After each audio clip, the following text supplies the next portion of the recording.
Euh, Celle qu'on va accueillir maintenant, on se connaît depuis quand même pas mal d'années. On s'est même connus à une époque où Darmanin était puceau. Alors, j'ai fait les calculs. Depuis le début, depuis 20 heures, on a cité 4 fois Darmanin et on a dit 4 fois nazi. Pour l'instant, je ne sais pas ce qu'on peut en déduire, mais en tout cas, c'est comme ça. Je tiens les comptes. Je vous demande d'applaudir bien fort Madame Audrey Vernon qui nous rejoint. Audrey! Je vais te faire de la place là quand même. Je garde à portée de main. Voilà. Pour qu'il se tienne un petit peu calme en régie. Audrey, tu es là parce que tu joues un spectacle incroyable qui s'appelle Billion Dollar Baby. Est-ce que tu peux nous en parler? Alors, c'est un spectacle que j'ai écrit il y a 4 ans, qui est l'histoire d'une femme enceinte qui parle à son enfant qui va naître et qui lui explique le monde dans lequel il va naître. Ah, on n'entend pas, nous dit-on. Ah ben, je vais parler plus fort, alors. Non, mais est-ce que tu as le micro surtout Ah ben non, tu n'as pas le micro. Si, je l'ai. Ah, il est là. Alors, le micro n'est pas ouvert. Si. Alors, tu es sourd, voilà, tout simplement. Ça, on a vraiment fait tous les trucs, voilà. Est-ce que, vas-y, parle pour voir si on t'entend. Bonsoir. Oui, ben voilà, tout le monde entend en fait, d'accord, très bien. Donc, Billion Dollar Baby, tu parles à ton enfant qui est à naître. Tout à et fait. là, semble-t-il, tu attends un heureux événement. Alors, en fait, non, c'est un faux bébé. C'est un faux bébé, c'est un postiche, voilà, parce que c'est comme Marlon Brando dans Le Parrain. Voilà, donc c'est parce que c'est un rôle à Oscar. Voilà. Ok, très bien. Et donc, tu vas nous faire un extrait de ce spectacle. Tout à fait, je vais faire un extrait du spectacle. Alors, comme vous n'allez pas voir tout le spectacle, pour vous mettre un peu dans l'ambiance, c'est donc elle lui explique un peu tout, comment ça marche notre monde, Macron et tout ça. Et là, c'est un passage sur le béton. Et voilà, et en gros, il y a la femme, le bébé, et elle a un mari qui est un peu une sorte de Geoffroy Roux de Bézieux. On voit bien, tout le monde voit bien ici. Ouais. Capitaliste, mais très sympa, très rassurant. Et, Tout Jojo, ça. Ouais, Jojo, il est comme ça. Ouais. Ouais. Il est très sympa. Bah, il est hyper sympa. Adorable. Ouais. Et voilà, et donc il lui fait un peu du mansplaining en permanence. Donc voilà, c'est cet extrait-là. Parfait. On applaudit Audrey Vernon.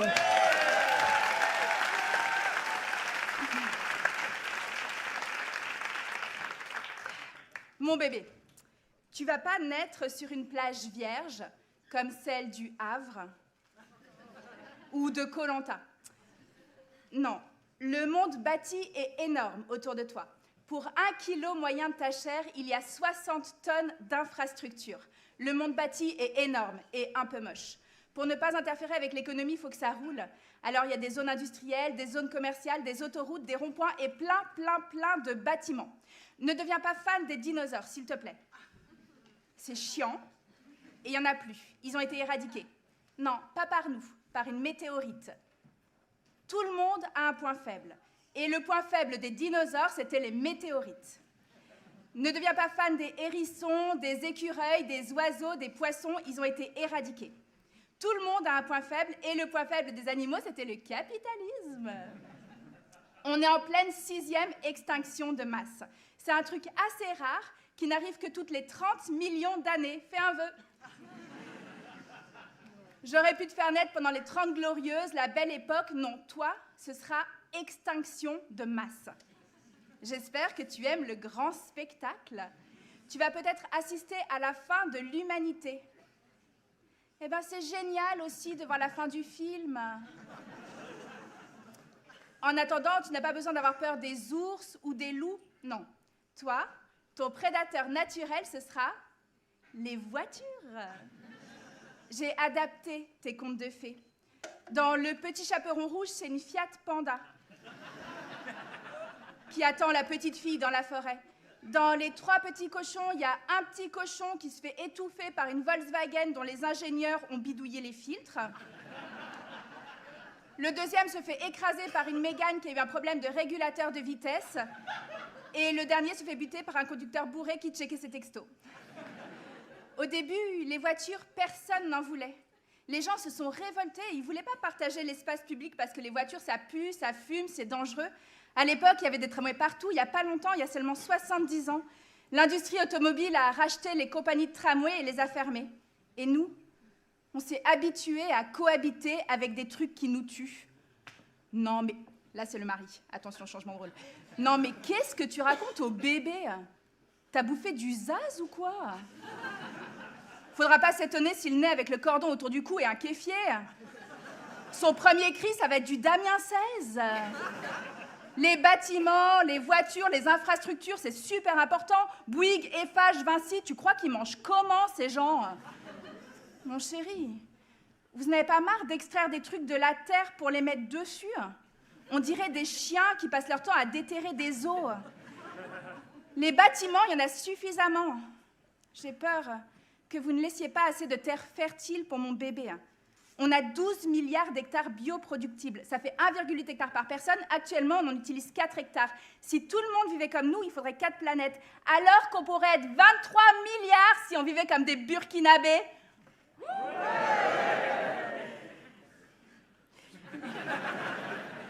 Les peuples premiers, ils n'ont pas de bibliothèque, pas de musée, mais au moins ils détruisent rien. Ils sont biodégradables.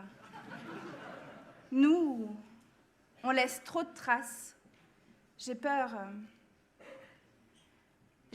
qu'il nous arrive ce qui est arrivé à ces cons de l'île de Pâques. Sur l'île de Pâques, ils ont coupé tous leurs arbres pour fabriquer des statues moches. Si, elles sont moches. Leur terre est devenue stérile et ils sont morts. Pas du tout. C'est pas du tout ce qui s'est passé. Tu connais pas bien l'histoire, on voit que t'as pas fait l'ENA. Quand les capitalistes ont découvert l'île de Pâques, les Pasquans, ils allaient très bien, ils étaient autosuffisants. Seulement, on les a déportés pour les faire bosser dans les usines de guano pour extraire de l'engrais. Ils n'ont pas bien supporté la déportation, tu vois? C'est pas la déforestation qui les a tués. Et puis, tu parlais des 3 petits cochons. Bah, les petits cochons qui font des maisons pas durables, ils se font bouffer par le loup. Alors que le petit cochon qui fait sa maison en pierre, lui, il s'en sort. Et ça a été écrit avant que Bouygues rachète TF1, donc c'est pas de la propagande. Tu devrais méditer, les 3 petits cochons. Oui, mais depuis que vous avez mis des barrages sur les fleuves et les rivières, que vous en avez artificialisé les berges, vous en avez vidé toute la vie. Tu sais qu'avant, il y avait des huîtres dans le fond des rivières, des loutres, des libellules, des castors, il n'y a pas longtemps. Il y a seulement 70 ans. Mon bébé connaîtra jamais les saumons sauvages qui descendent les fleuves pour aller jusqu'à la mer. Tu sais qu'un saumon sauvage, ça peut vivre des dizaines d'années et que ça revient mourir là où il est né en reconnaissant le goût de l'eau de sa rivière natale. Non mais qu'est-ce que ça peut te foutre, les saumons sauvages ?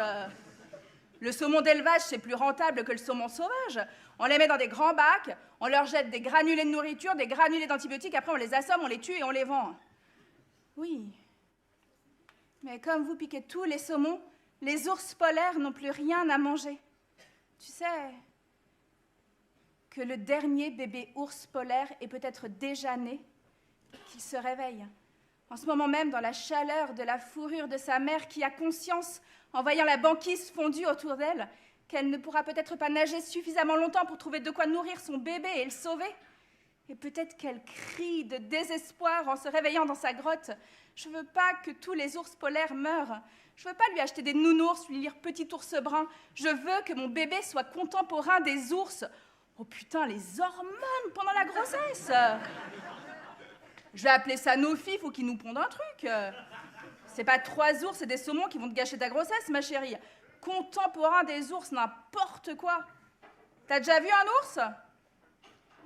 Ça t'a manqué?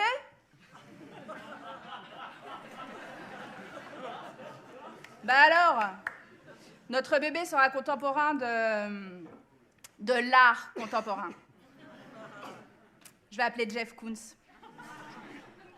Je vais lui demander de me faire une maman ours qui nage avec son bébé ours sur le dos et on le refourguera à la ville de Paris quand tu n'en voudras plus.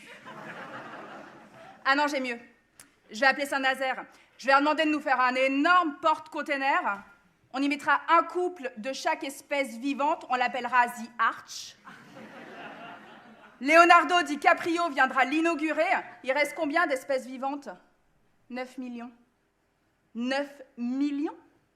Il reste encore 9 millions d'espèces différentes. C'est ça, votre extinction de masse? C'est bien un truc de bobo, ça, encore. Bon, faut que je te laisse. J'ai un conférence call qui commence dans 2 minutes pour faire du commerce de crevettes. C'est hyper rentable, la crevette, en ce moment. Vous savez comment on fabrique les crevettes?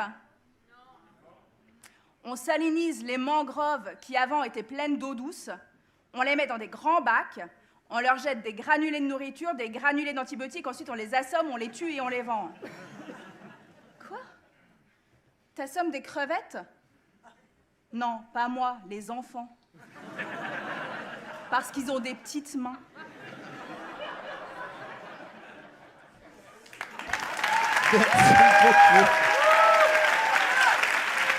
Merci Audrey. Merci.